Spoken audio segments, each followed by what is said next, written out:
Tabela, Ewela, Ndawe, Makosi, Kamagwini, Tobela Khanya, Chokozani, Magadi, Zgomu, and we're going to talk about ancestors.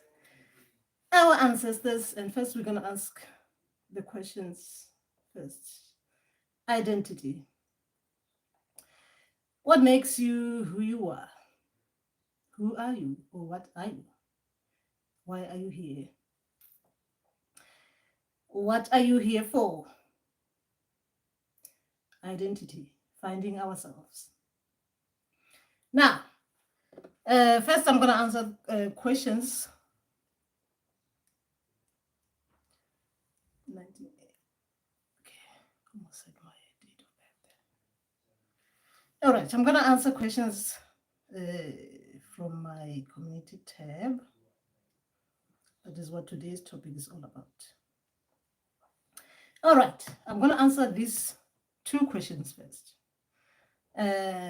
Number one, how do I ask real life questions in the dream state? Like when you're dreaming with your ancestors, how do you ask questions before you're kicked out, kind of thing?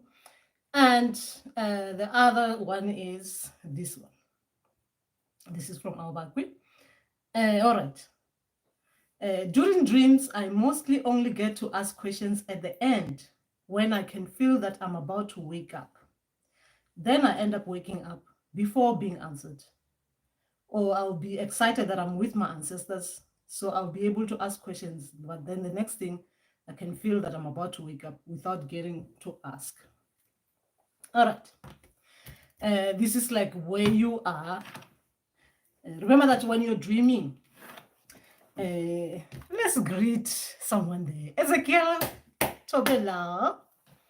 Now, remember when you're dreaming with your people, your ancestors, spirits and guides. Sometimes they use people that you know in those dream states. They play important roles depending on what they want to make you aware of, right? But sometimes in those dream states, it's more of a passive kind of thing. They're like inserting themselves. I'm talking about your ancestors. They're inserting themselves and then to bring out an important message to you, where everything is already organized in the dream state. Like you're already being given a script in your dream.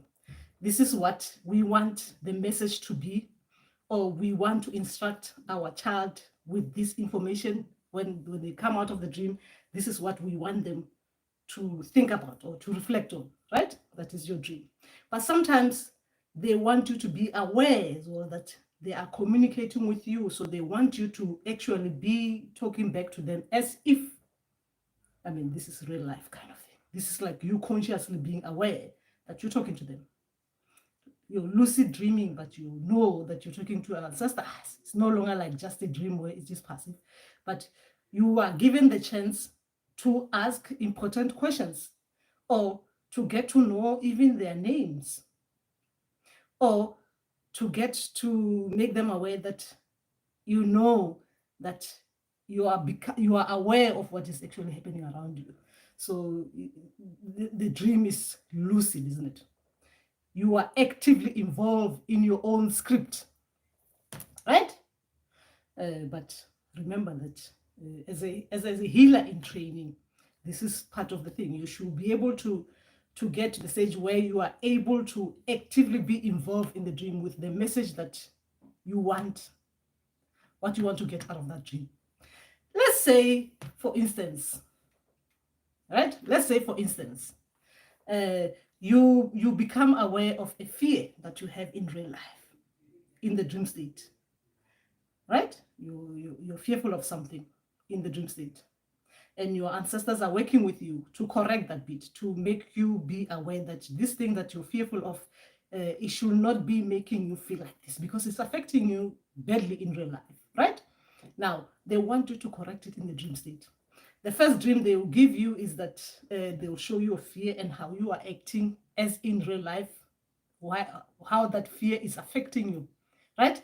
The second bit, they want you to become aware of how you can overcome your fear, because now they're making it easy for you. Like that fear that you're so, whatever that you're so fearful of, or whatever that you don't want to reveal out there, to, that bit of yourself that you don't want it out there. So they're making you see that by making sure that you're aware of it, it's not going to affect you as much as you thought it will affect you in real life, if it becomes like that, right? Because if it is part of your identity, you have to become aware of something that is going to be affecting you outside, isn't it? If it is something that is part of making you who you are, as in part of your identity, you have to accept that bit of yourself within the dream, right? Right? You have to accept that bit within the dream. So they'll make you aware of that fear. They reveal it a little bit, and then a little bit where you become lucid now, like, oh, okay, this is not actually too bad. Then they kick you out. You reflect on how you acted in that dream state. And then therefore they bring it out again. They're now making you like actively be involved in, you are really accepting what we are. We have shown you that it's not actually as bad as you thought it would be. That fear is not as bad as you think it will be. Right? Now you're actively involved. Then you're talking to them even about that fear. You're talking to your ancestors in the dream state about that fear. You're becoming aware of the conversation that they kick you out. Then you reflect on it. Wow, it's not that bad. I've accepted that bit of myself. It's not really that bad, isn't it? Remember that you accept that bit within the dream first. Then in real life, it will be, that process of acceptance will be easier, because then you had people in the dream state guiding you into that acceptance bit of yourself, like, becoming accepting that bit that you were fearful of, right? Remember, I'm trying to go a little bit into the lucid bit of things. I'm trying to answer that question, but I'm going a little bit, right, to get to answer that question. Now, in the dream state, sometimes we become aware, yes, that we're talking to our ancestors, right? We become aware that we're talking to our ancestors. But then, as we become aware, there is that bit of yourself, that destructive bit of yourself, that the mind comes in, the egoistic bit of yourself comes in. Then it is going to affect the conversation within the dream. So they kick you out. Right? They kick you out, because even in that dream state, when you're talking to your ancestors, remember that is the ground, that is the home ground where it is easy for you to talk to your ancestors in the dream state. Like you get into the dream state so you can talk to your ancestors, but as well, when you're talking to them in that dream state, you're supposed to be talking like someone spiritual, not talking to them like someone physical, like you're talking to your friends, right? So when you become aware in the dream state that you are about, this is not just a dream, right? This is me actually living it up, that life I wanted, where I'm talking to my ancestors. Is no longer an identity crisis bit of things. This is real. It is who I am. I'm able to talk to my ancestors in the dream state, right? But then distractions will come in the mind. What do I say? What do I tell them? What do I think? Oh my gosh, they might actually even see that bit of me that, oh, I used to say things like this about them, or I used to do this. Oh my gosh, that bit is distractions. That's why we are kicked out in the dream state, because that bit is going to affect your conversation with your ancestors, isn't it? The mind chatter, the distractions is going to affect the conversation with the ancestors, so they kick you out. When you're about to go on a destructive mode, they kick you out of the dream state. But sometimes when they are training you, right, they are training you, because remember as well, they don't want to be talking to you while you're sleepy. They want to talk to you in real life.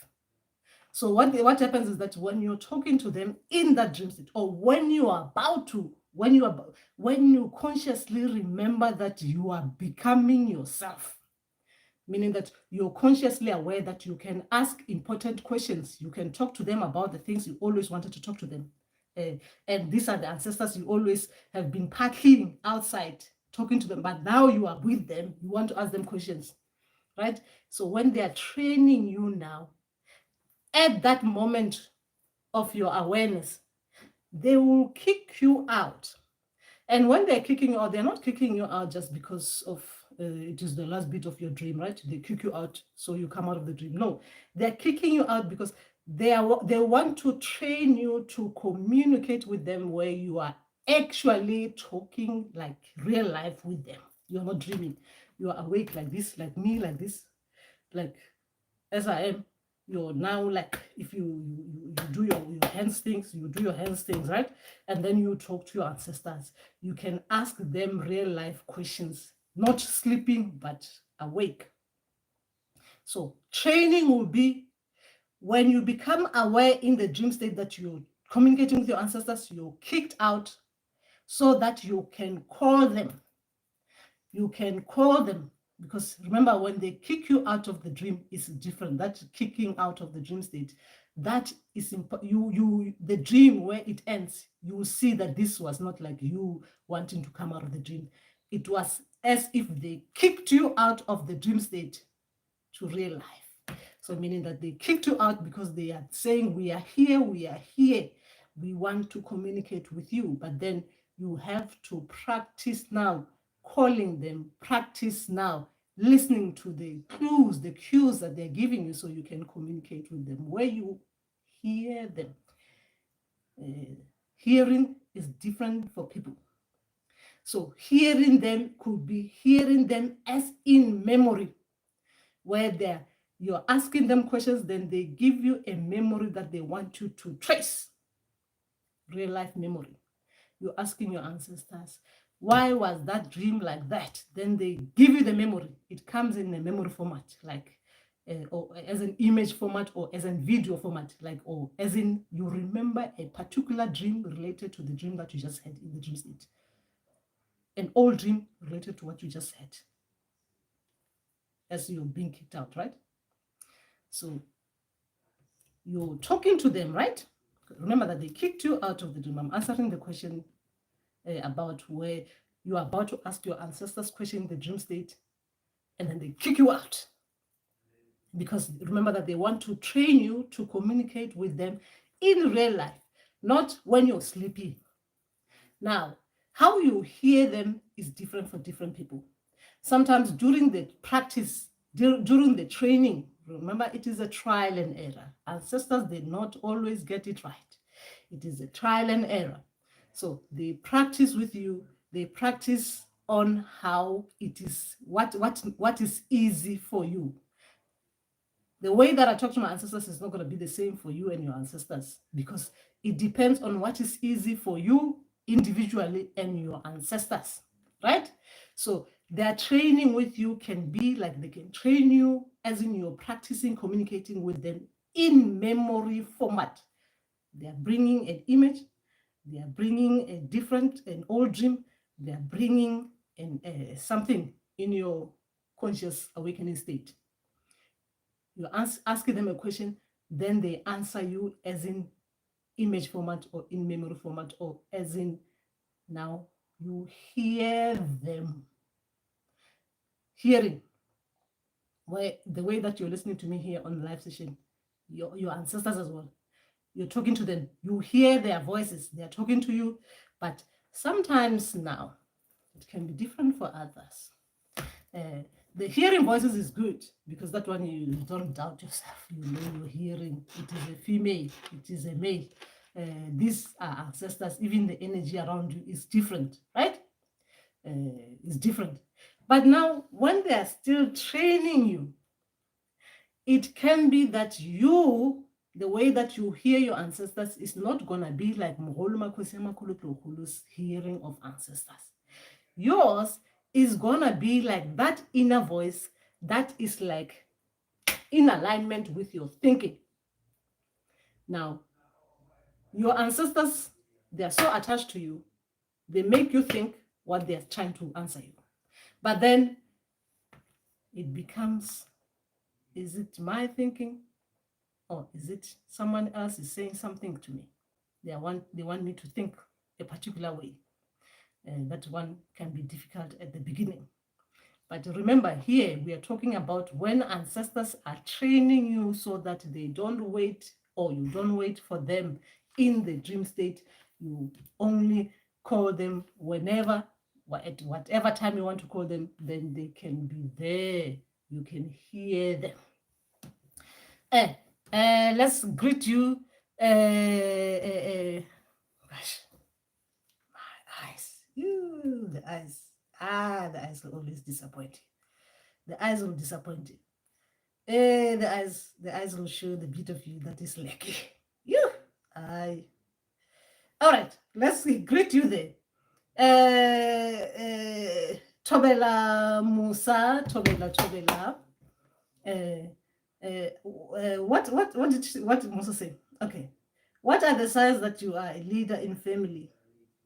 Makosi, I'm actually answering Auba's questions, Makosi, Auba. I'm answering Auba's question. So remember that a lot of this, the ancestral language now, the language can be clear in the dream state. But as well, ancestors, they don't want you to only talk, they don't only want to talk to you when you are sleepy. They want to be able to talk to you when you are awake, because as well, I don't think they have that time to wait around for you to go to bed. So they want to practice bringing you to that awareness of yourself, where you are actively talking to them whenever you want to talk to them. You can reach them whenever you can reach them. Now, remember that this is who we are as people. We are supposed to hear the spiritual realm. We're supposed to communicate with our physical realm, are supposed to communicate with the spiritual realms at all times. Right? Meaning that you are supposed to communicate with your ancestors, spirits, and guides at any time that you feel you need to reach them. Right? You need to reach them whenever that you feel, if these people are protecting you, if these people are there to guide you, you're supposed to, especially when you need them most, to be able to reach them, not wait until you are sleeping to reach them.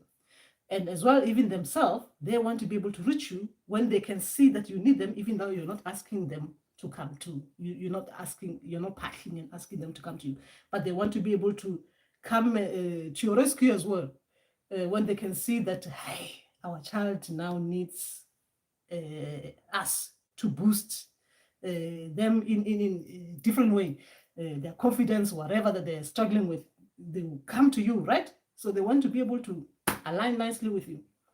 Now, questions are asked in the dream state when we are lucid dreaming. Sometimes when you're in that dream state, you forget to lucid dream. Not only that you forget, but sometimes we're just there to just receive information. There is actually no need. But then sometimes during that dreaming, you remember that you're at work, supposed to be working with these people that are giving me these important messages. Meaning that you're supposed to be receiving and giving back.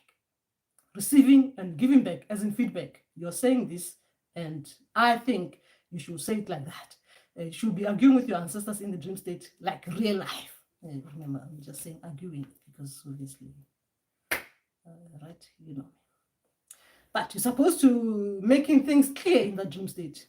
Ancestors, spirits, and guides. You in the dream, the other dream that you gave me the day before, you are not showing yourself as you're supposed to show yourself. What is happening with you? Why are you not coming clear to me, like I can see who you are? Why are you coming in this different format? Today you are a snake, tomorrow you are a goat, the next day you're becoming my friend, you're using my friend's image. So which one is which, and how do I know which one, which message are you trying to bring here?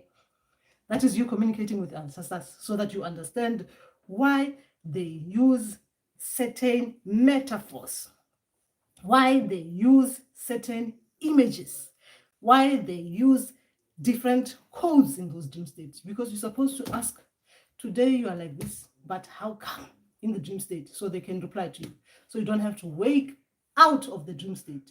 But sometimes we are unable to do those things in the dream state. So we wake up and you asking yourself questions. That is when you reflect.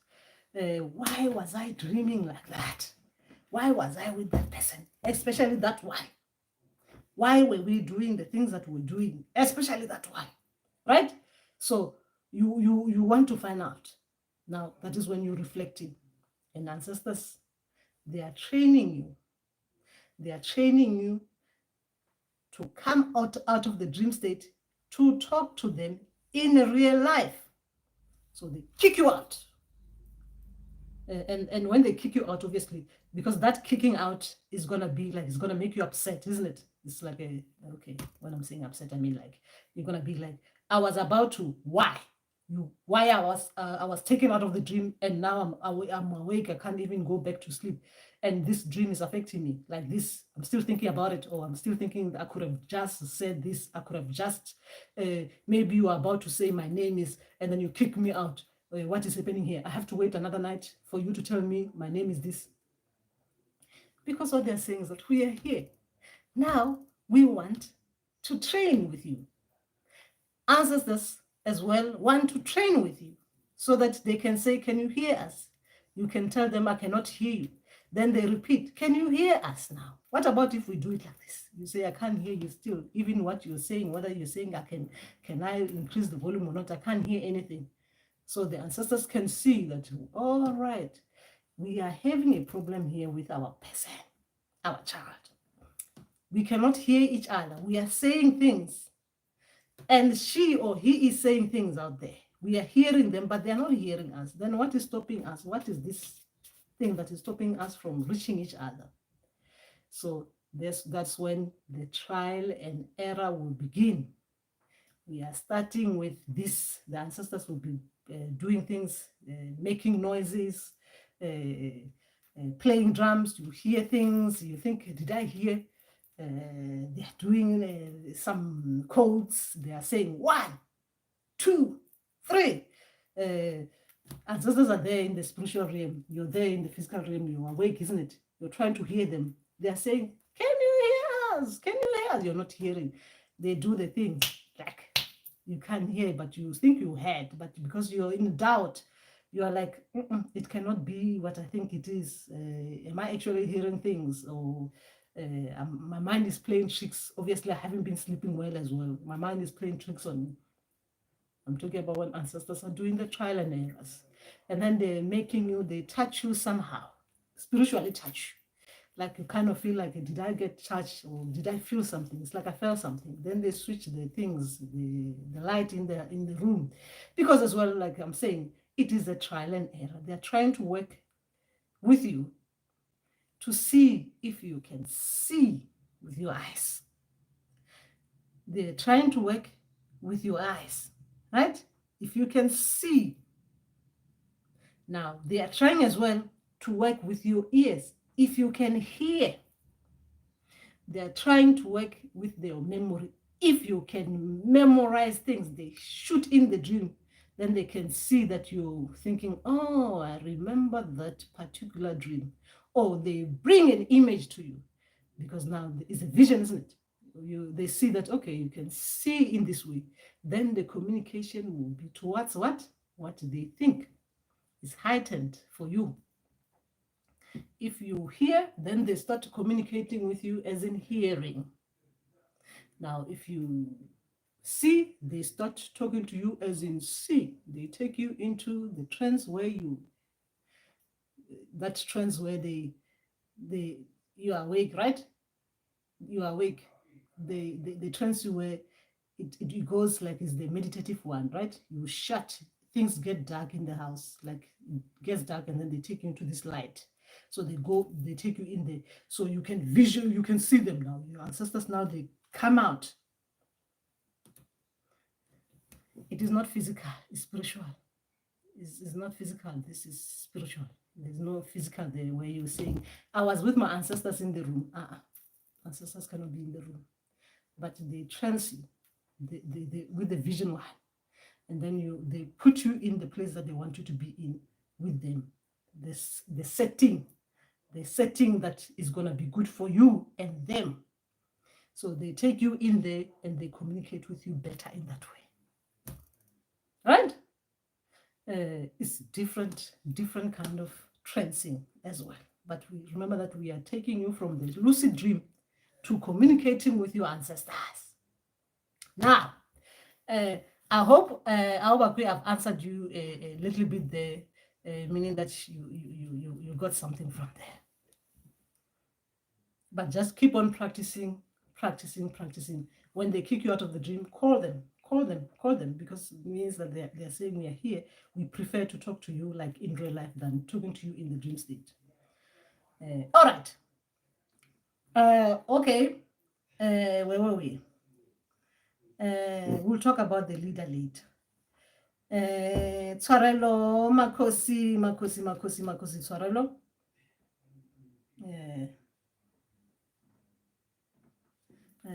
Yes. We can get confused in that dream state. Not dream state, even in real life, we can get confused. There's a message which is held for review there. I wonder what it is saying there. Always interested in finding out what someone is saying. But it's held for review for a reason that my ancestors and the ancestors in the YouTube channel, they know better. Anyway, now identity. Who are you? Who are you? Now, this is where we're getting to the ancestral language, secret language. Now, remember that a lot of us, we think we are cows. But in real fact, just because we have been eating the grass like the cows do, we forget that we are actually not like cows. Or let me simplify it. Identity crisis. And I want to answer this question now. I want to go back to answer the question that, where was it? Let's get to that question. How do I go to that? Where the ancestors want you to partner in Zimbabwe and you're from Botswana, or you are in South Africa and your ancestors want you to go to Mozambique, or you are in America, you're in Jamaica, your ancestors want you to go to Ghana. Huh? Right? Or you are in a different part of the world and your ancestors, they want you to go somewhere else.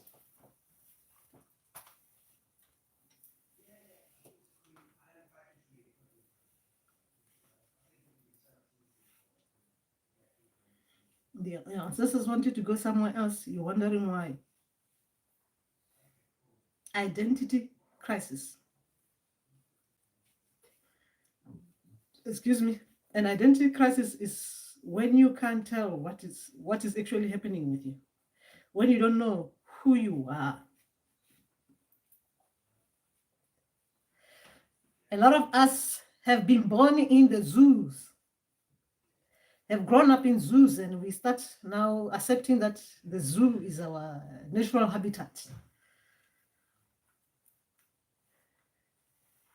We start believing that the zoo is our natural habitat. Meaning that just like the zoo animals, when our ancestors come to us and they're trying to tell us that we need to be in that forest, finding our own food, we start arguing with ancestors.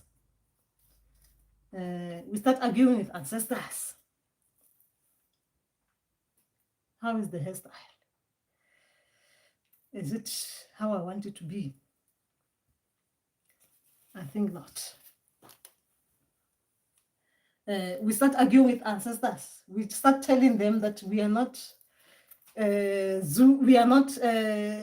not supposed to be in the forest. We are meant to live in the zoos. That is identity crisis. We start we are so used to living in the zoo and our food coming to us fresh in a bowl.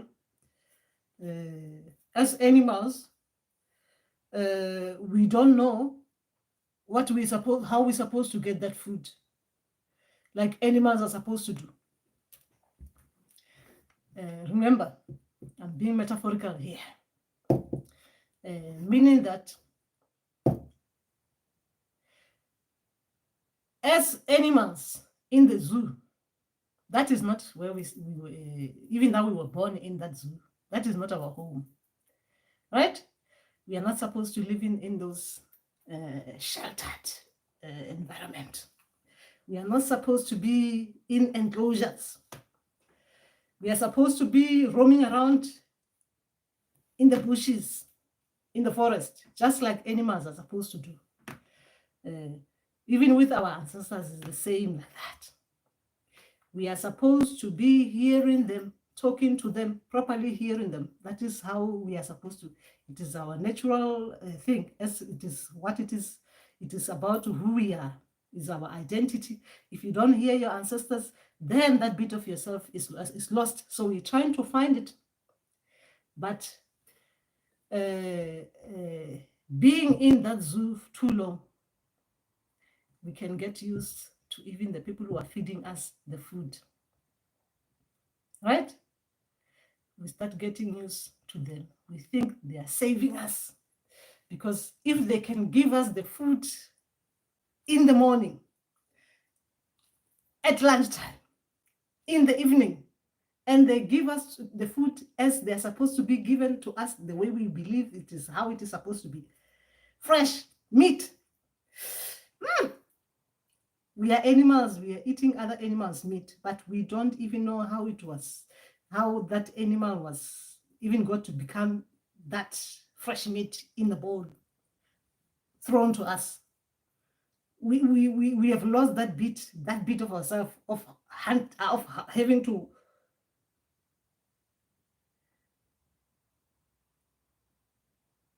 remember that I'm an elephant. I'm a big elephant. I don't eat animals. I'm just talking about you, some of you other animals, right? You eat other animals. Because nature has given us things that we're supposed to eat and live on, right? Everyone lives on different kind. Everyone has got their diet, metaphorical. Individually, you've got, as animals in the zoo, you are not meant to be in that zoo being fed like that. You're supposed to be outside looking for the animal that, looking for the food that it is right for you. And if you don't find it, you're supposed to be going on hunger. It is necessary for your well-being. I'm giving metaphorical animals, right? If you can't find what is supposed to sustain you, you go hungry, natural, because no one's supposed to give you food that you can't find for yourself. But since we are so used to getting food given to us, we forget that bit of ourselves. That is identity crisis. And why I'm talking about identity crisis, because it goes in with finding and communicating with our ancestors, where we hear them, because we have got accustomed to information being fed to us, being given to us when it is supposed to be given to us, when we believe it's supposed to be given to us. So we have lost that bit of ourselves, of reaching out to our own ancestors to find information. And if we can't find it ourselves, that means we're supposed to go on hunger. We're supposed to be hungry. It's natural.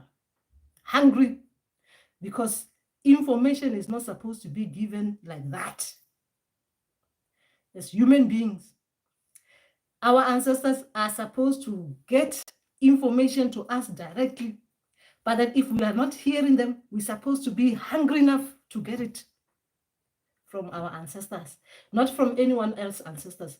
Now, that is when we become like the animals in the zoo, so used to being fed information at regular intervals, depending on when the people who are feeding the food is thinking you might be hungry. I'm talking about the analogy of the animals in the zoo, which is not what we're supposed to be. We're supposed to become what we are, being the people who can directly go to their ancestors and actually look for the food that is going to be right for them directly from the main source, right? That is human beings. That is identity. Now, I'm going to answer the question of Zimbabwe. Remember that when we lose that bit of ourselves, because we are traveling people, we have been traveling as people, not because of the borders. We have been traveling as people. The soul has always been hungry for more, hungry for knowledge, hungry to understand the others. Living from this particular place, going to another particular place, depending on what was there and what was not there. So if there was something that was lurking within the environment that you were in, the people will move. They'll go to another place, right? And then during that going back and forth, then something happened. People came with fences. They build fences, so making it difficult for people to exercise their human right, meaning that the right to move from the place to go and seek out food and information from the next place that is good for them. So while they were there, the fences were built, boundaries were built. Now, that is when you will find that when our ancestors come to us, they will want us to jump the fence. We believe, just because we speak a particular language, we believe because we are in a particular country, that country or the other country that we don't know people from the other side, we are not related. But our ancestors, they will come with the message, meaning that they come with the reminders, their language that you can only understand, the reminder that you have people from that other side that you don't even think you've got relatives in there. So now the language will be different. The way they talk to us will be different. Remember that, like me, I speak in a different way. I've got a different kind of vocabulary when I speak, right? Or I've got association. I associate ancestors with something different. And someone might associate their ancestors with something different. The way that I communicate with my ancestors will depend on as well how I grew up seeing around me, how I grow up seeing things happening around me. Now, things have happened to us. Remember that I'm talking about identity crisis. Things have happened to us. Now, we use different languages to say exactly the same thing. I say kiapatla, I patla, right? I patla. Some people, they say I pray. You see that one is English, and I say I patla, and that one is what? Sutu, right? Kiapatla. The other one is saying I pray. It's the same language meaning the same thing. You are patling, you are talking to your ancestors. So when the ancestors are coming in the dream state, they will use the language that they think you understand better. Now, my ancestors will say to me, I should go and patla in Zimbabwe, right? If they think by going to Zimbabwe, I'll be grounded because they are from there, isn't it? Some of them are from there. So they want me to trace my footsteps so that I don't lose that bit of myself, the identity bit of myself. That is part of my history, is encoded within me. So I am supposed to walk their walk, go there, be a reminder to my family that we are from there. Just going following the footsteps of my ancestors is a reminder. My family, even if they do not agree, for the fact that I take that step that my ancestors are saying, take the step by tracing us, they will know, even the ones who are finding it difficult at this particular moment, they will know that you've done the tracing, you have done the DNA testing, you have done the tracing back of finding out who you are by walking the walk. Your ancestors want you to see or to have a clear understanding of who they were and where they originally coming from, or what you can get while you reach that particular spot. That is when we're talking about alignment. When you get there, you get aligned with your people, because that's who you are. That is who you are. Your batteries are recharged at the point where the batteries were made, right? So you get recharged in that particular spot. So they will say to us, go and pray in that place. Go and remember that you might be like, there was a story of someone being born in South Africa and there were some problems there with something, right? You're born in South Africa, but your father is from another country, your mother is from another country, and you think you're from there because obviously you were there, born there. Imagine my children, they're born here in UK and they think they're British. And I come to them and say, go and pray in South Africa. And I've never actually even told them that I'm from South Africa, right? So they get confused. It's because I'm saying to them, go and find my roots and your roots in South Africa. Go and pray. But remember, I'm using the language that they will understand. If I say go and patla, they might get confused because I have to use the language that is what they will understand. When we are praying, it means we go in a particular place, we do this, we sit down and we do that.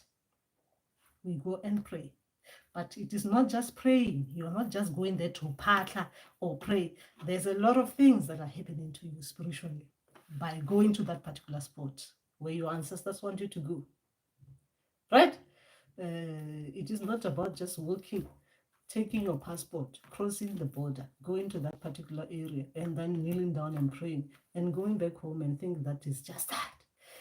As you are on the way crossing the border, your eyes are opening up. You are getting information. You are activating a bit of yourself in there. You are using your physical eyes. You're seeing things. Wow, people actually talk in these different languages in this particular area. Wow, wow, wow, they look like this, right? The reminder comes in. Wow, these people, they actually even look similar, because remember, sometimes even though we might look the same, isn't it, as black as we are, there are people who look in a particular way like your ancestors that you've seen maybe 5 years ago, right? So when your ancestors say, trace us, go and pray in that particular place, when you go to pray in that particular place or you go to partner in that particular place, you start seeing your people, right? The people who looks like the people you used to see in your dream 5 years ago. They've got the characters, even the way they behave, like they behave in that, you know what I'm saying, behave like they've got a way of doing things that reminds you of the dreams you had 5 years ago or 10 years ago. Because your ancestors now, they're saying, you see, look at us amongst the people, right? That is when we're finding ourselves, identity now.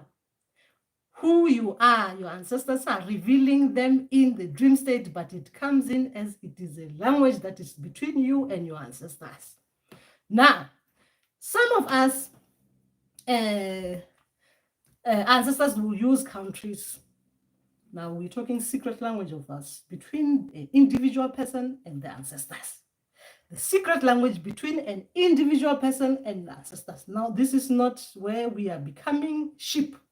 Now, this is when it becomes a secret language between an individual and their own ancestors, right? That means the ancestors, they will use the language that you yourself, it is a secret code between you and them. Well, it's not secret between you and them, but for others might think, what are they saying? This language doesn't make sense. But between you and your ancestors, it makes a lot of sense, right? Your ancestors. Now, let's just say you didn't know that you have ancestors.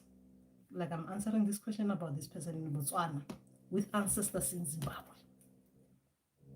Now, let's just say now they're creating a secret language between individual and the ancestor. So the ancestors now, they might start separating themselves from the ancestors, your recent ancestors, the Botswana ancestors, from the way back, 4 generations backwards.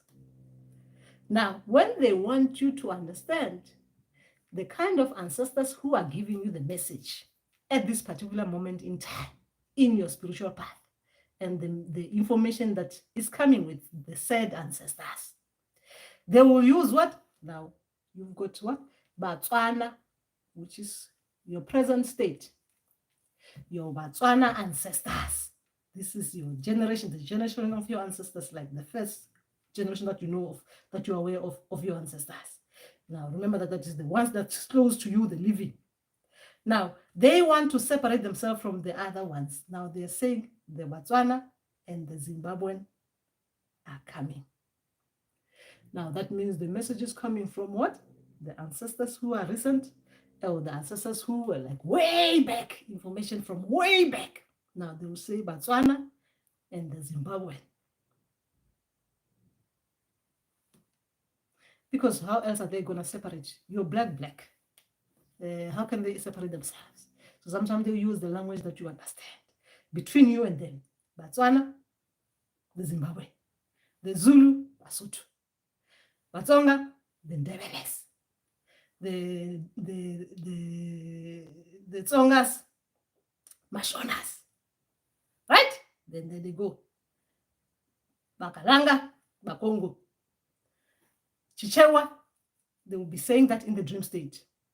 Because it is the language that you understand between you and your people, and they are separating themselves from each other. They are not separating themselves from each other for a reason that they want to have a separation. No, it's for you to have your DNA clear, nice and clear and understandable, so that you can separate. You can say that my ancestors from my mother's side, my ancestors from my paternal side, my ancestors from my great-great-grandfather, my great-great-grandmother, because remember now they're trying to build up a family tree for you. Now they're separating it in the language that you understand. They're saying now, Botswana are coming, mother side. Zimbabwe are coming, the Zimbabweans are coming, father side. Bapedi are coming, great. The Tsongas are coming, great on this side. Because they're building a family tree for you, because they don't want you to forget who you are. They want to give you an identity. They want you to remember that this is who you are coming from. Oh, yes, I guess it can be who you are coming from and where you are coming from together to make it who you are as a person. So it is the tracing of your lineage, the tracing of your footsteps, the tracing. It's very important in your spiritual path. When your people are saying you should go and do something there, it is very important for you and them. You should go and do it when you can. And if you don't have the means, they should create the means for you to go there. Because we don't want ancestors who are just lying down in the ancestral realm, not creating means, but creating confusion. So they should come clear and explain themselves to you. How are you going to live from point A to go walk their walk to point B? So that is when we are, as people, living people, human beings, we're supposed to make sure that we want our ancestors to understand what is the difference between physical living people and spiritual living people. Because obviously they understand, but we want them to know that that bit for us to go from point A to point B, there are means that are needed. And they supposed to provide, because they are the ones coming with big information that we are not aware of. So they're supposed to provide information with the means to get to that particular place to do the tracing for them. We don't play around when it comes to that. Spiritual people do not let your ancestors that one. I stand for the people here, the living people. Let's not get our ancestors get too excited in giving us information that we cannot access. Meaning that creating problems for us. Today I stand up for the living people. I haven't got time for ancestors who love giving information and not giving clear ideas or clear means of getting from point A to point B. Today, children, ancestors, spirits and guides, I am standing for my people. Even me, I'm fed up today with the dream I had today. So I haven't got time for ancestors with their confusion. Today we are standing up for the living people. Yes, we are standing for the living people. Ancestors, they give us information which is very beautiful because they are making us remember who we are and not to forget ourselves, because a lot of things have created chaos. So they're taking us to our origin. So that information of food are not just given to us, even when it is summer, you start getting winter food. Aibo, what the hell? How did this winter food come to my bit? I know that things now, they can be shipped, but how? We need to eat the food that are right for us and the environment that we are in. You can't be feeding yourself winter food in summer. We're talking about information from our ancestors, right? When it is directly sourced from them, that means they're going to give us information that is right for the environment that we are in. That means if it is in summer, our ancestors, they will feed us the summer food, information for summer.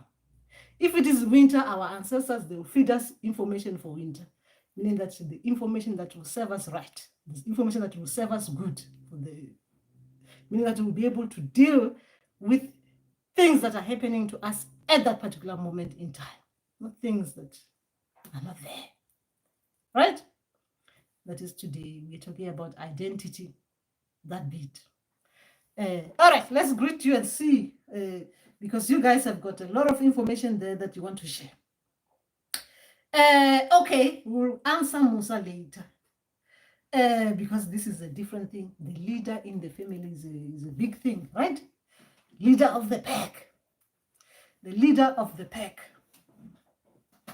Right?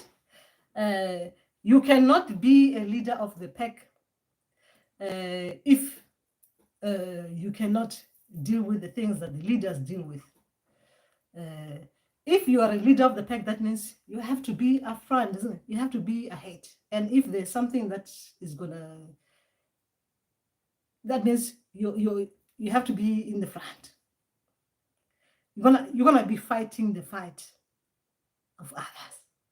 As a leader should do, you're gonna be fighting. Just like a leader will fight for the things that are gonna affect the people who are following the leader, right? So you can't be a leader if you don't have the attributes of a leader. So even within the family, how people are selected spiritually to come and do whatever that your ancestors want you to do, it will show what it is in the family that needs that particular kind of a leader. Remember that we are different kind of leaders for our families. What kind of a leader are you? What are you going to be doing to help your family as a leader? You can't be there and just want to be a leader and be helping the family for things that are not associated with you being a leader, right? Because every family has got their own issues. They're different. Even their signs that you're going to be a leader will be different from each family. And whatever that you're going to take, remember that you have to take the positive and the negatives. Whatever that is going to be eating you up is going to eat you up as a leader will be eaten up.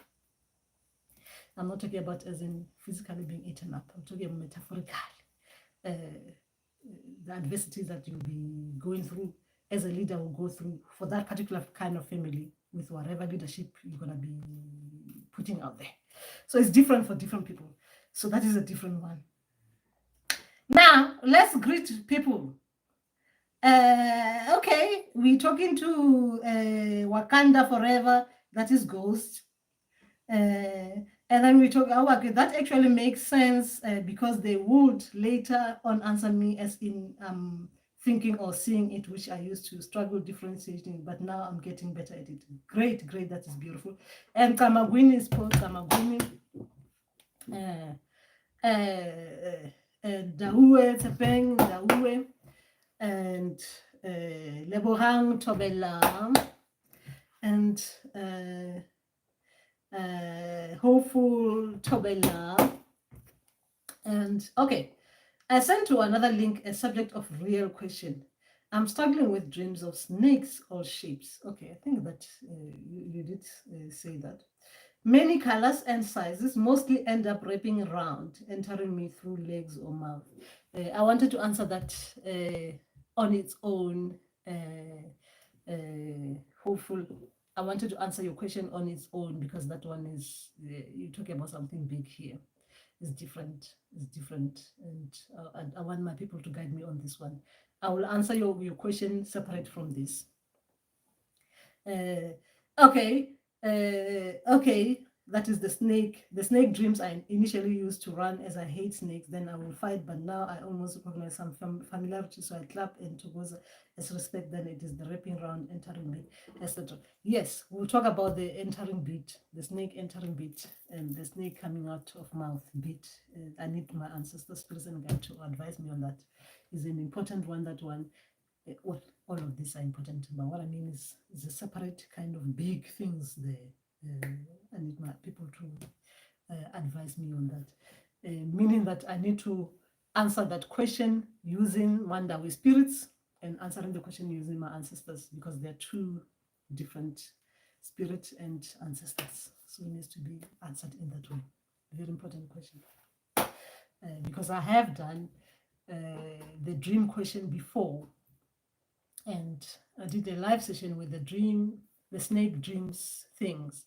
And when I was answering those snake dreams, the live thing, I had no, I had at the time, I didn't experience the things that I experienced later on with snakes. So big things have happened afterwards, after answering that.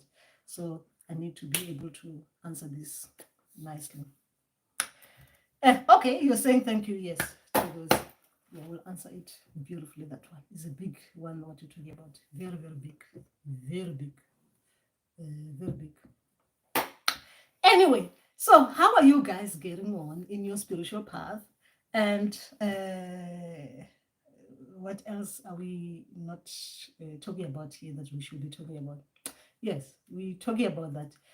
Most importantly, I was talking about identity, and I was talking about the secret languages, and as well the snake dreams as well can be part of the secret languages with our ancestors.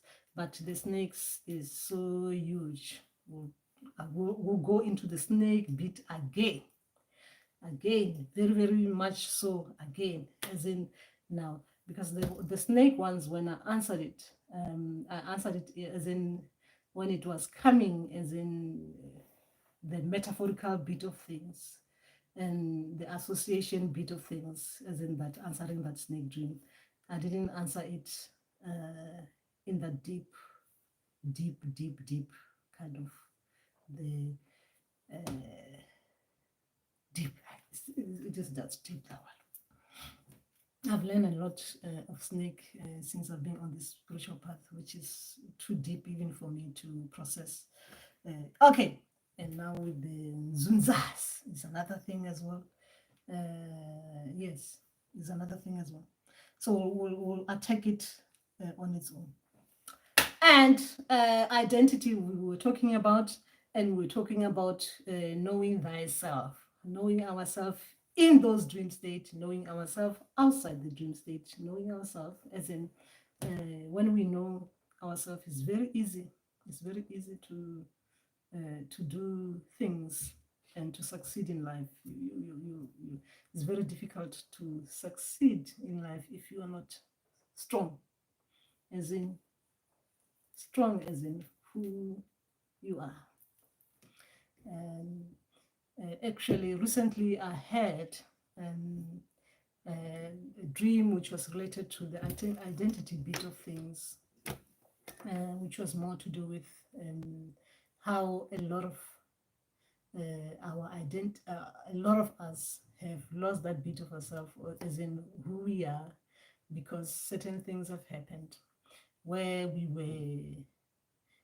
were beaten, and not only beaten, a lot of horrible things had to happen for us to start calling ourselves by names that they were not ours, and for us to start thinking and seeing something that was not there, like identify with something that was not us. A lot of things happen to us as people. So imagine me as I am like this.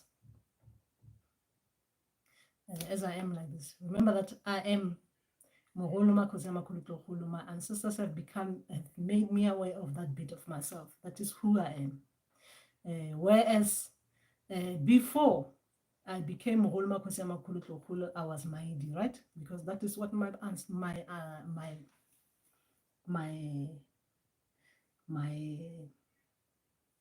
my parents named me, right? They named me based on what they know. They're naming me based on what they know and based on what they were guided at that particular time. But their guidance, because obviously they inserted English name there, their guidance was flawed. Because if it was not flawed, my name wouldn't have included an English name. As Mohanano, being born from where I was, where at the particular place that I was in, there was no way that my name could have included an English queen's name, which is Queen Elizabeth. There was no way that that bit could have been part of my name. That was a bit of identity crisis there happening. Now, I'm just trying to tell you about certain things that have happened. So our people were beaten into adding up names that were not there, right? They were beaten up into inserting some codes that were not there. They were not original codes. They were addition that was destructive to the system. The code which were inserted to my computer was destructive for it to function as it was meant to be functioning, right? There was no way that I could have been functioning properly, as it was revealed to me that I was not functioning properly. That's why my ancestors came in, where I started hearing them, so that they can take me back to who I am, the identity, right? Like starting me afresh. Say this, my name is Mogolo. I said, my name is Mogolo. That's not it, my child. Did you hear? He even said my name. That means you're still confused. Then I started saying, Kina Mogolo. They said, yes, that is you. You see, that is identity. So when there is a crisis, our people will come in so that they can make us see the things about ourselves that we need to see. Being reminded of who we are. They strip the fakeness out. When I say the fakeness, I mean that I was running on fakery. So they had to show and reveal the real me. And the real me comes with hearing them. So just like even before, with introduction to new names, our people were beaten, like physically beaten. Some of them, something happened to their heads where the head became separate from the body, like the upper body became separate from the lower body, because physically they had to do something, right? To make people see that they mean business. They need to take what was being introduced to them, the new identity. They need to accept it by force, by fire. Now, us, spiritually, we are being made to accept the real us. So, because obviously things were shown to us in that bad way, even us, we need to go through the fire. Mean that you have to go through the stripping off of the layers, the wrong ones, that makes you think you what you are when you're not. So that is stripped off and is very uncomfortable, very uncomfortable. It is felt physically and it is felt physically. Physically, I mean physically and spiritually, I mean to say. So it is some of us, we have to even, some they go through spiritual depression so that you can accept who you are, not who your faker self is, but who you are really are. Now, that bit of stripping is uncomfortable, isn't it? Very, very uncomfortable. Very uncomfortable, that one. So that is when we go through the crisis. The crisis. Now, the crisis is revealed in the dream state as well. In the dream state, we see the things that make us doubt what is actually happening and what we're actually experiencing. Because in the dream state, we are shown things that we are not used to, we are not accustomed to in real life. We are being shown those animals doing particular things that we don't see in real life, animals behaving that particular way or doing particular things or even talking in dream state. I mean, in physical life, we don't see those things because physically, we became accustomed to the physical side of things. Now, spiritually, we are being shown things that we don't actually see physically happening, right? So we become the real selves in the dream state, or our identities are revealed in the dream state little bit by little bit. But sometimes during that revelation, we see ourselves like what Hopeful is talking about, the running away. Running away. Because in real life, our association with the things we are seeing, remember in real life, we have association. We have built an association, sometimes false. We have falsified information in real life, and we became part of the norm, that we believe things are like this. We believe things are going to hurt us like this. We believe that is why we need to separate ourselves from this. Separate yourself from the animals. Separate yourself from snakes. Separate yourself from the things, from waters, the rivers, stuff like that. You become scared of those things. You become scared in real life, right? You become scared of those things, the water, the river, stuff like that.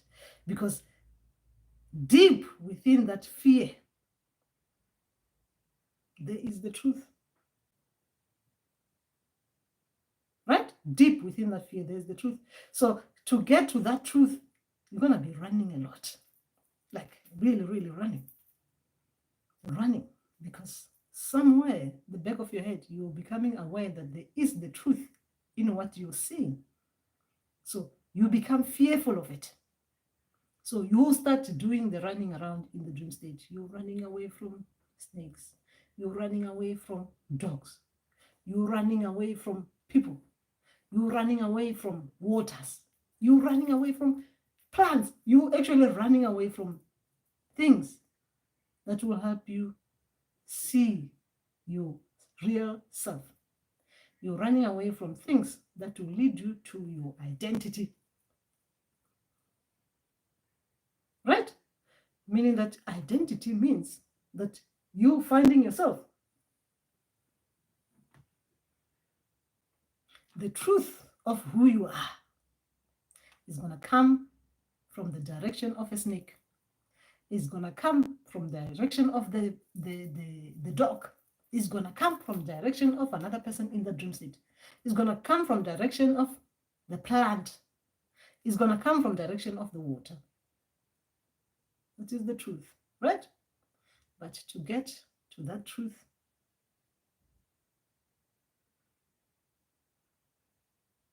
we run.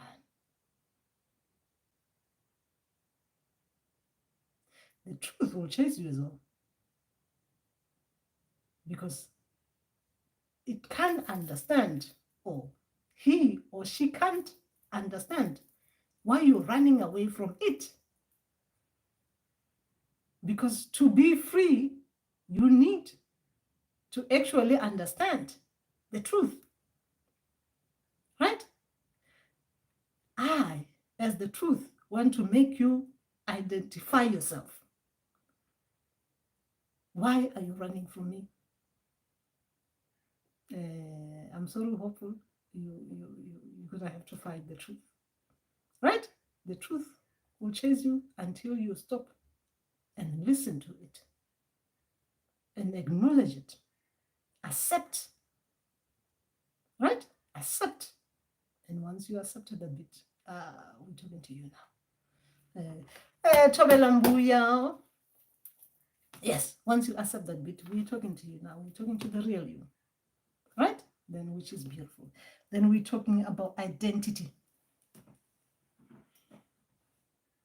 Because identity, the things that you're fearful of, the revelation of it is going to bring back to you. It's like you're running at 10%.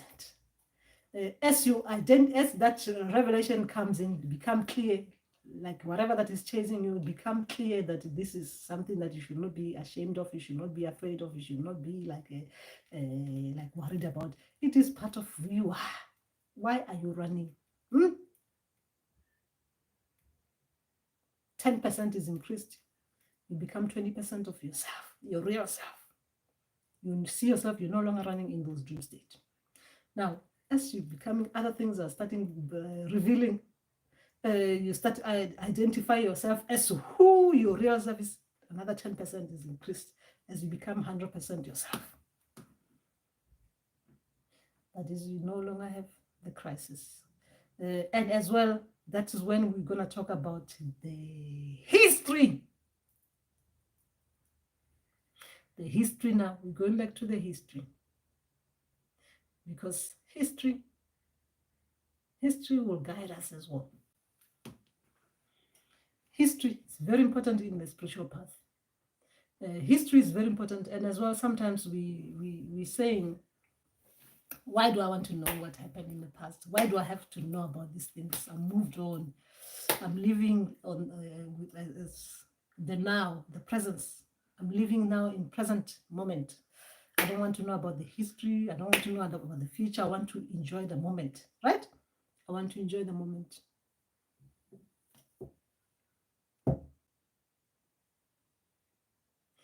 If you want to enjoy this particular moment, yes, everyone wants to enjoy this particular moment. Actually, we should seek, we should demand to enjoy this particular moment. But as you're enjoying this particular moment,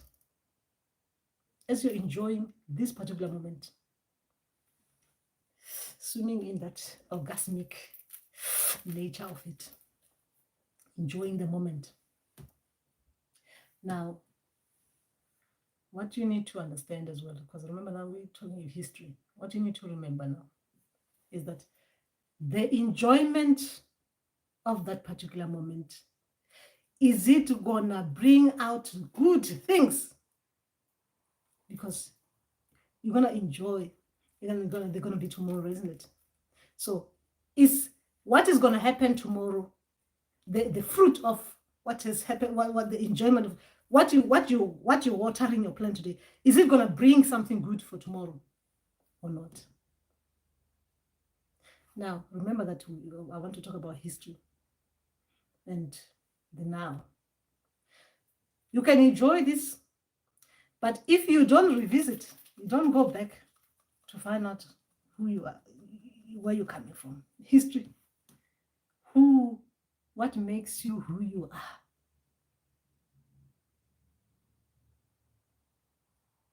You're not going to be able to live harmoniously tomorrow, because whatever that has happened in the past might come in again.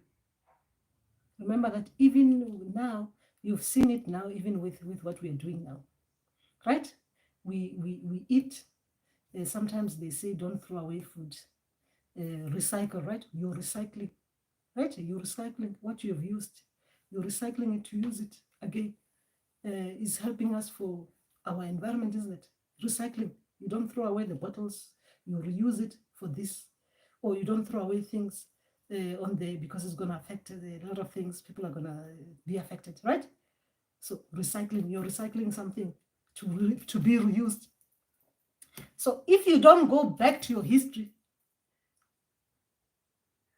what do you think is going to best benefit you? Because you wouldn't know what was right and what was wrong by looking backwards. That is why in our spiritual path, our ancestors, sometimes they show us things that has altered your identity. They go back to the history books. They take you back to the history books so that you can look at the information that they hold that is going to benefit you and your children and your great-grandchildren that comes after you, that is going to protect them in future. And is going to protect them so they don't have identity crisis in the future. What can we learn from the past to use in the current state so that it can help benefit us in the future? So that's when they take us to history. And that history, identifying ourselves in that history is the most difficult bit. Is the most difficult bit, that identity bit. It's a crisis on its own. Because that means you're going to go through the debt to find the good. You're going to go through the debt. That's when we're talking about trauma. I'm not talking about your own currently state trauma. Even your ancestors. That is when we go backwards. When we're tracing our lineage. But all that tracing and all the things, even the debt that we see or the debt we become aware of, is going to help us. It might be uncomfortable to see your people in a different state that you don't want to see, because some of us don't want to see, we don't want to picture our ancestors naked, metaphorically. We don't want to picture them naked or picture them in the process of creating us. We don't want to picture that for our ancestors, because remember that the memory doesn't want to see what it is uncomfortable. Okay, when I say the memory, we do not want to see in the memory book of what it is uncomfortable for us. So certain things, what might be uncomfortable for me might be comfortable for others. But what might be uncomfortable for you might be comfortable for me. So that is when the language become adjusted to the viewer, the person who's in the dream state. Right? That is why sometimes our dreams might be similar, but the meaning is different, because it is based on what has happened to your people, what is their association, what they remember, what they've gone through, and what you've gone through, and what you are currently associating with, but not what you're biasing your association with, like when you have false biases there. that one is going to be stripped off so that you can identify things the right way. Things comes out revealing in the right way, right? Let's see what you guys are saying out there. Lesedi saying Makosi, Lesedi. And I have heard other people say they are not bewitchable. How do you see such signs and symptoms? Sorry if I'm off topic.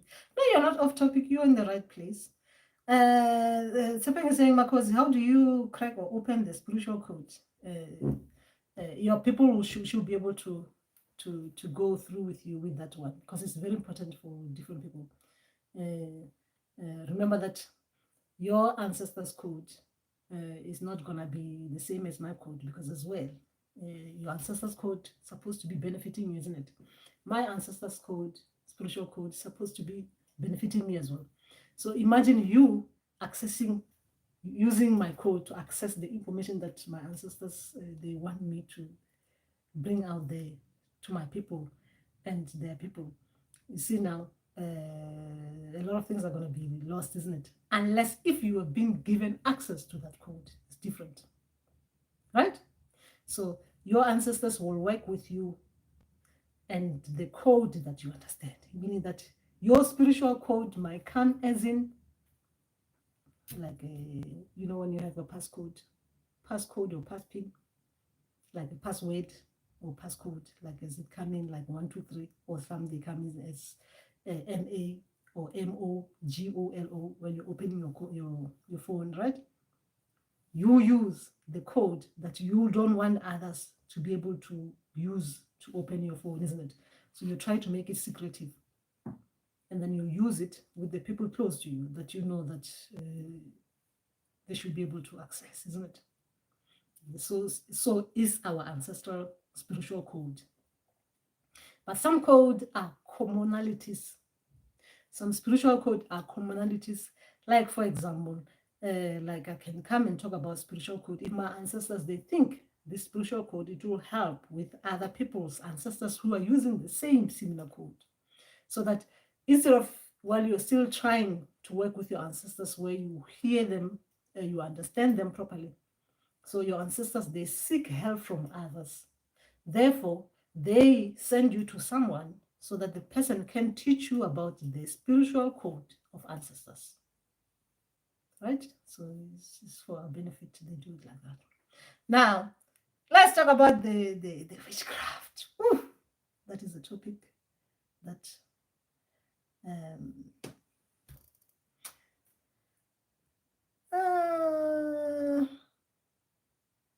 witchcraft has got too many things. Let's just talk to you. Let's talk to you about it the way. I'm still myself. I still have problems there. I still have problems, but I'll talk. I'll use my ancestors' knowledge to explain this bit. Okay, Marcos in that. I have heard other people say they are not bewitchable.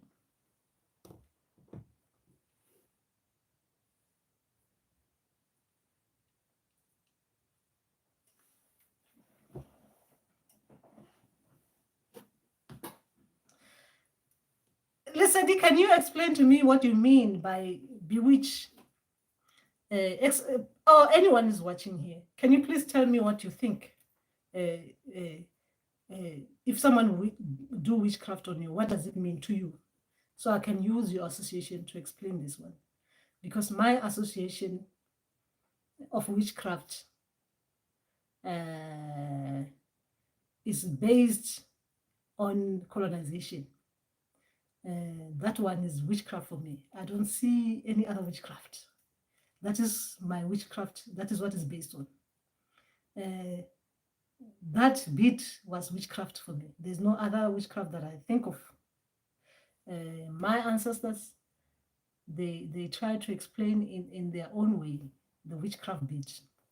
But my one is based on that. And I see witchcraft still applying even now. Some people are very easily witchable. Is it witchable? Some people are very easily, they can be bewitched so easily. It's very, very easy to bewitch. Very, very easy. It's very easy to bewitch. I mean, very, very easy to bewitch. I mean, seriously, very easy to bewitch. Right? Some people, based on what I know, uh, you can't bewitch them. They've got strong ancestors. You cannot bewitch them. I'm basing this on my knowledge, right? And my ancestors' knowledge. Some witchcraft can happen, and you know that you're being bewitched. But it is very difficult, even though you are aware that someone is bewitching and you're sitting on it. It's very difficult to come out of it, even though you know I'm just on the witchcraft here. This is just witchcraft. I just have to learn to live with my witch, right? I have to learn to live with the witches. But the good thing is that you are aware, because the problem becomes when you are not aware, right? You're not aware that someone is playing witchcraft on you. That is I think that one is, I feel like is very, very bad for a human being to not be aware that someone is bewitching. That one I think is very wrong. It's very, very wrong. But I want to understand people's witchcraft, how you think about witchcraft. Like I explain mine and how I think about it. And when people are coming to me and they suspect witchcraft, when I go in it, when I look at it, it is not what they are thinking about. It's not what they're thinking about. But when you go deep in it, trying to understand people and the way they've looked at it, at the negative things that are happening in their life, it always takes me back to the main witchcraft. Like it always. I mean, since I've been working with people, it's always like what they see and what they think it is. Right? What they think it is not what is actually. Maybe I've dealt with different people. Let's just hear what you guys are saying about it. This witchcraft is a big one. It's a big business. I mean, witchcraft, when it comes to the way of making money, and being self-employed, I think if you want to be successful, you have to specialize in witchcraft, dealing with witchcraft. I'm not talking about specialize in being a witch, but specialize in the service you provide is to deal with things that are witchcraft based. You'll make a lot of money. You'll make a killing as a healer. You'll make a killing. When it comes to that. You'll make a killing. This is the reality of what, as people, we are experiencing out there. And anyway, let's just talk properly about the witchcraft, because it's important to this one. Okay, I am given a code. I don't know what I must do. You should wait and talk to your people, so they'll bring it nicely. Go and talk to them. They'll bring it nicely to you. Well, we've been talking for 1 hour 10 minutes. That's a long time. But knowing me, we'll be talking. Okay, bewitching is to manipulate. It can be good or bad. Yes, manipulate. Yes, that is witching. Yes, but I think yes, people can be manipulated. Yes, you can be manipulated to do particular things, and it happens a lot. I think a lot of people, when they think about witchcraft, they think about people like them bewitching them. Witchcraft happens a lot actually online. It happens a lot online. Witchcraft happens with advertisement. You manipulate people to think a particular way. You direct the mass to think this particular way. You manipulate the mass to think this particular way. That is witchcraft. Because it is a craft, isn't it? You say something to manipulate people to experience what you're saying in a negative or positive way, and then to reel them into acting, or when I'm saying acting, like making decision that will benefit you, the messenger, in a particular way. Yes, it is very, very big. It's very big. It's very big manipulation. It's very big. But yes, some people cannot be manipulated. If that is the question that was asked by Lisedi, I think. Yes, some people cannot be manipulated in that way. But some people can be manipulated by association. You can be manipulated, you can be bewitched by association. Meaning that if me as your wife, me or as your partner, I'm so easily manipulated, or I am manipulated or bewitched into thinking a particular way, I can convince my other half to think a particular way, because based on how they think and how they are so clouded by the love they have for me, right? So you can be bewitched. You can run away from that particular way of thinking, of being manipulated, but then through others, you're drawn back to that particular way,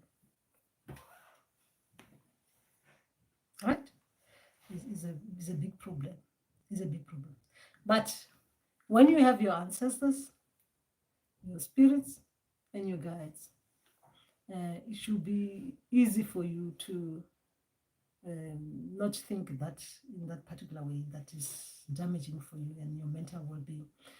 Because thinking like that it can be damaging for our mental well-being. But that is where we come in, the healers.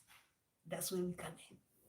But remember, there's some things, just because we are there as well, there is money-making things. We should just let people just go like that, thinking a particular way just because we want to make a killing. Because like I said, that specialty is a money-making scheme as well.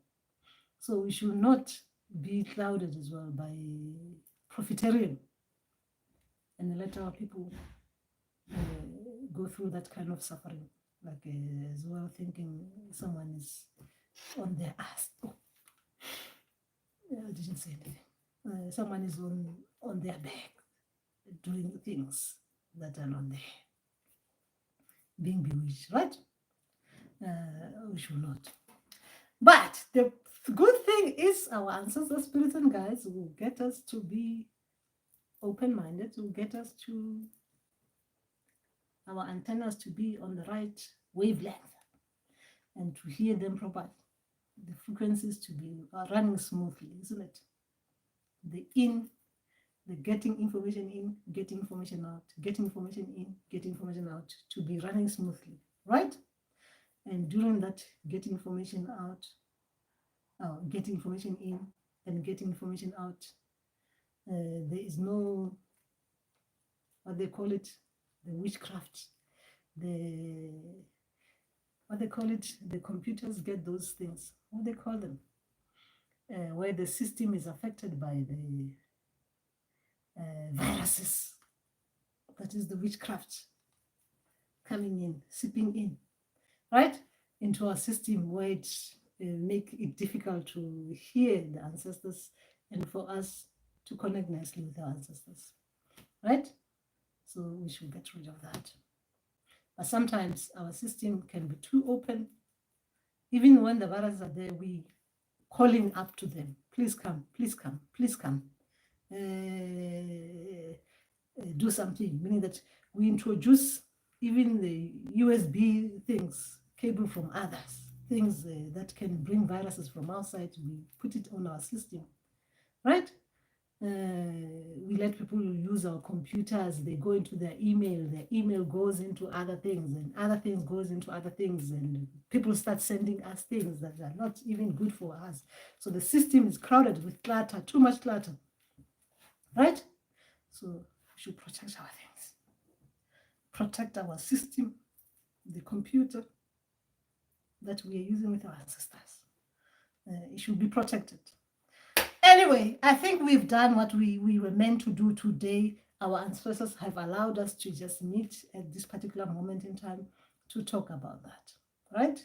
And we covered about the ancestral language, right? Secret language. When I'm saying secret language, secret is different. It is secret, right? It's secret, very secret, secret. But some secrets are not like secret. Your ancestors are not going to give you a secret that is going to be spreading out there because they know you, right? They know you. They know you are incapable of holding a secret.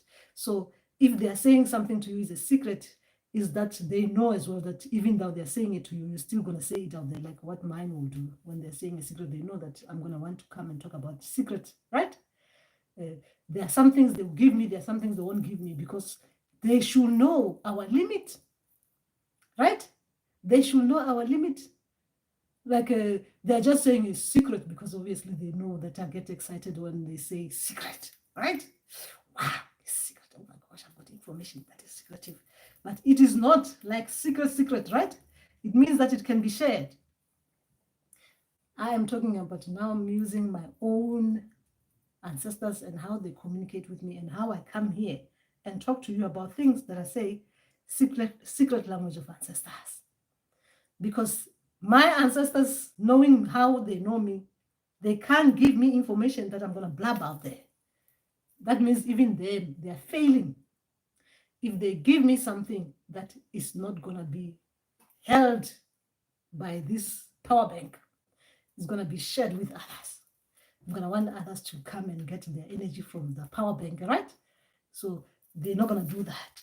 So some things, they might be secret, but ancestors, they know that they're just saying secret. But, right? Ancestral code, they come in different ways. Beautiful. I've done a video about the ancestral code. You should go and look into that Sepang, where I was saying about the code ancestors use sometimes. And I've talked about mathematical equation as well, as in ancestral using different kind of codes. Video there, I've got it there.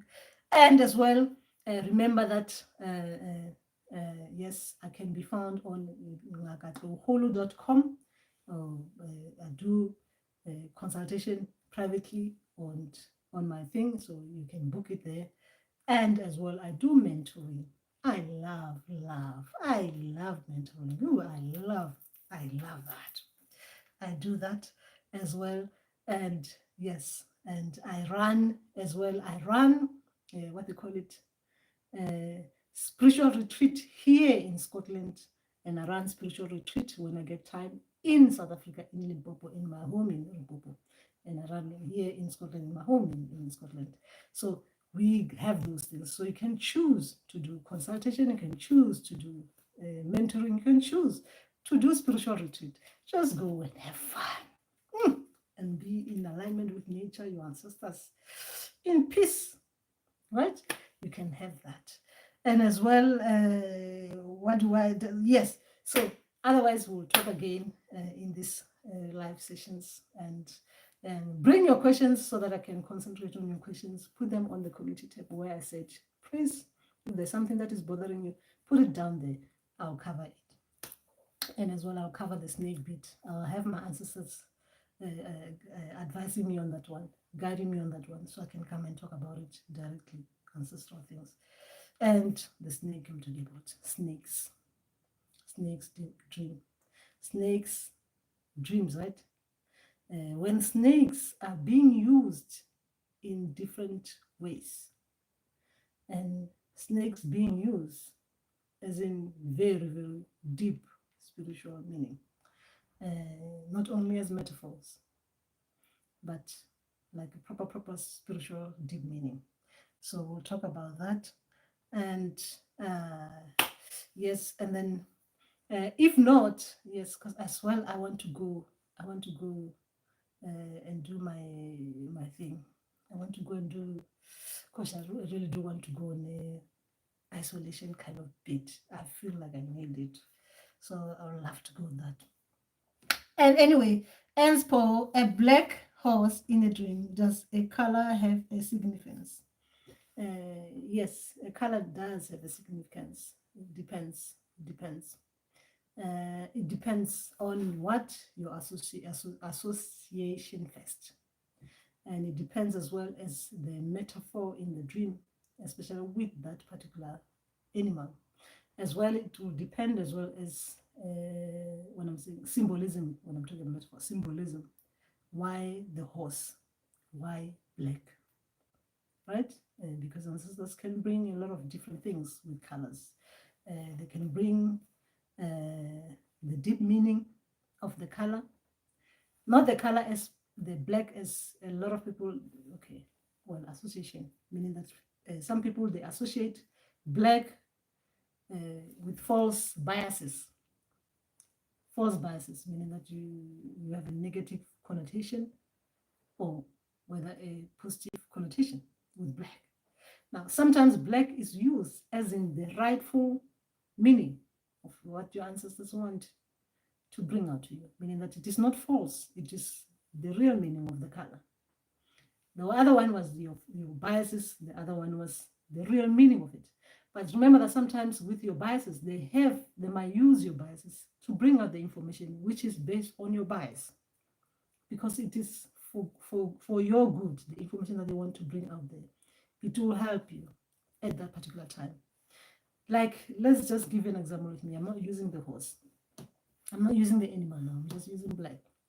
My ancestors sometimes they use black for the rightful meaning of it. Black is very, very important, very big, as in the color. Like I'm wearing black, meaning that I'm gonna be going through the rightful things, talking about the truth, the rightful things. I'm gonna be out there, like supporting what I'm supposed to be supporting and being honest about it.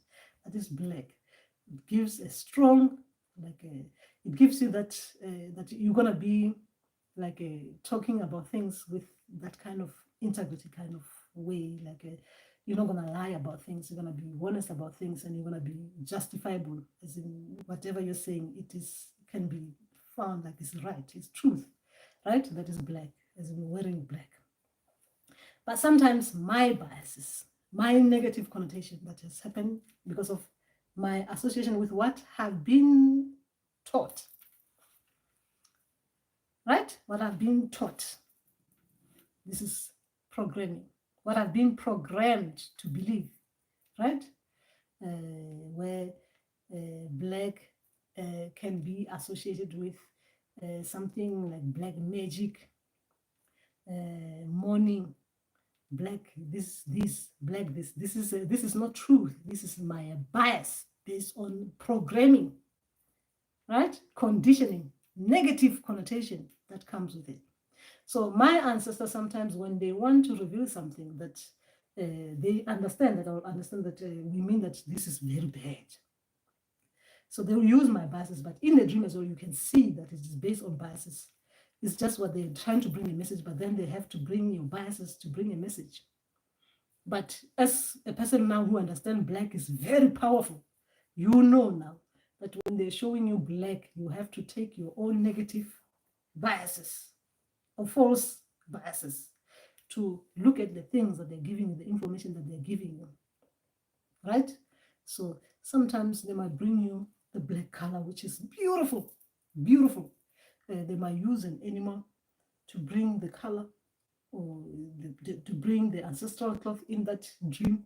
So meaning that now they use an animal wearing that color, animal, black animal in that color, because it is wearing the cloth, like, but it's the animal, it is wearing the thing. What does the animal skin, what's that thing, what they call it? Like you're a human being, you have been wearing a clothes, isn't it? You'll be wearing a fabric like this. But an animal won't be wearing a fabric. It will be wearing its color, isn't it? The color. So sometimes even the people who are bringing that, who are using the animal, as in the animal, using the animal, the image of an animal to bring you the message, they might use the horse, because the horse for you, the association of the horse, what is the symbolism for you when you think about the horse, right? Or why are the people who are coming in that kind of way, bringing that horse to you, right? But then sometimes a horse will be used as a horse. It is just a horse. The meaning is that a horse like that will behave like this because of this, because now this is based on what? The scenario of the dream. The important message is not even about the horse itself. It is what the horse is doing, because as the horse is supposed to do what the horse is supposed to do, is doing this the right way or not the right way for you. Then you know that the message of the dream was that this particular horse, in that way, was doing this according to you. It was right or wrong. But then the cloth, the color, your association. It's very important, very important. It's very important. Now, me, where I have seen horses in my dreams, where the ancestors who used to have those things in their homes, not in their home, yeah, like the horse breeders, right? They come sometimes in that form of a horse, right? Because I used to, it's my association, isn't it? I used to see them with that. As well, they want to remind myself, they want to remind me of what they know, their knowledge as well. They will use what they know, right? It is me now. Think about yourself now. If you become an ancestor, you are very knowledgeable with YouTube, right? You're very knowledgeable with YouTube, seeing, going on live sessions, commenting on live session, and when you are an ancestor, you want someone to understand who you are. You coming in as someone in that YouTube commenting, right? And someone watching someone on a live session, like it is you, the ancestor, and your descendant is commenting on that, saying something about what you're saying on your live session, because they're using what they know and what you will understand. The message is coming as it is a YouTube live video, right? But then animals, it is the important message. Ancestors used to breed. Ancestors used to work around this. So they know when that particular animal is behaving that way, you'll understand it this way, or they'll teach you about it that way because of their knowledge that they have. So sometimes they will dress in the image of that animal the same way as they will dress in the image of your friend to give you the message, because that image that they're using of your friend is no longer an animal, right? Is a friend. When they're talking to you, you pay attention. Now they bring animals as well for whatever that you associate with. Anyway, yes, that is beautiful shiny horse you're saying there. Okay, I just saw control. Okay, okay, I just saw it walking as I was controlling a car from a passenger seat. Wow, you're controlling a car from a passenger seat. Okay, it's interesting. Why can't you be in the front, in the driver's seat? Because you're capable. Because by the sound of it, it looks like you can't even wait to be the driver. You should go in the driver's seat. Helping the driver. Okay, you are helping your Twasan with the ancestral car. Okay, that's beautiful. It was beautiful. Shiny horse. That's beautiful. Store is beautiful. So you're now even being shown that you're helping your Matrasana in the dream state, being the driving instructor with your Matrasana, with the ancestors. Beautiful things. You've got a lot of beautiful things in that dream. You're being shown you as the Gobela, Trasana with their ancestors and the ancestral car, meaning that with their life, you're directing their life as the Gobela, helping them navigate their life. Spiritual life purpose kind of thing. That's beautiful. That's beautiful. A family member was driving but had a newborn baby he was carrying. The car was going backwards. Yes, that means they didn't know how to navigate their own life. If it is related to real life issues, then obviously you have to find out what is happening with that family member, right? If they're carrying a baby, that means your people are showing you that you are capable of helping them navigate their spiritual path. So talk to them, find out if they need your help. But you don't say it like the know-how, right? But you coming in as in, how are you? How's everything going on with you? Because your ancestors, they show you that you can navigate, you can help them navigate their car. Beautiful. So talk to them. You might find that they need your help spiritual with your spiritual knowledge now. You'll be able to help them. A family member was driving. Okay. Okay. Then the horse came in front of us on the other side. After that, we drove forward. Okay. All right. So they were showing you some destruction things that can be destructive on the road and stuff like that, and how you're navigating that. Remember that when you're talking about car dreams, we're talking about something important, very big. So that means if you're driving outside as well, we're looking at distractions outside, distractions inside the car. Are we able to help drive this car? Can we drive it?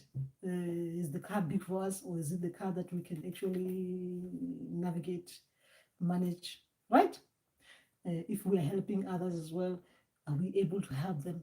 Looking at everything inside and stuff like that, but as well outside. You can't drive blindfold, right? You need to see where you're going. You need to see things outside that can be destructive for you as well. Things that can be destructive for you. You don't want to go hitting on horses outside. You don't want to be hitting while you're driving, hitting horses, right? Especially these beautiful horses and stuff like that. This is where ancestors insert themselves. They put scenarios like they are like animals on the road.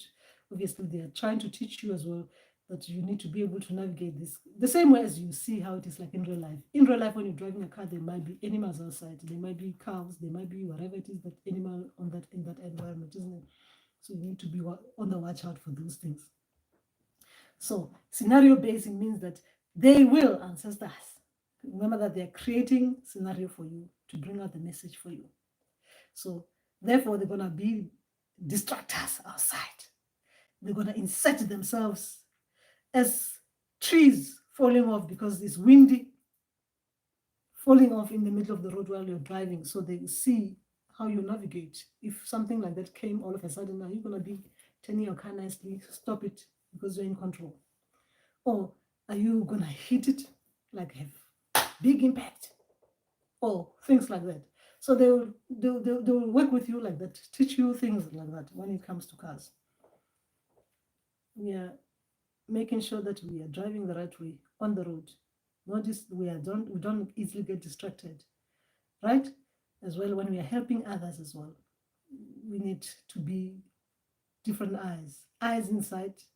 Now remember that someone thought they could drive, but they can't. Now you're helping them, so you become like not only the passenger, you become the passenger slash driver, and then you have to look out where you're going, where they're going as well. Because if someone cannot operate their car like that, they're likely to even hit that horse, right? So you become like their eyes. Okay. Yes, Charles. Yes, that is just that. So anyway, we've done what we can do given the time that our ancestors allowed, and we can now safely go back and acknowledge that our ancestors are really, really working hard.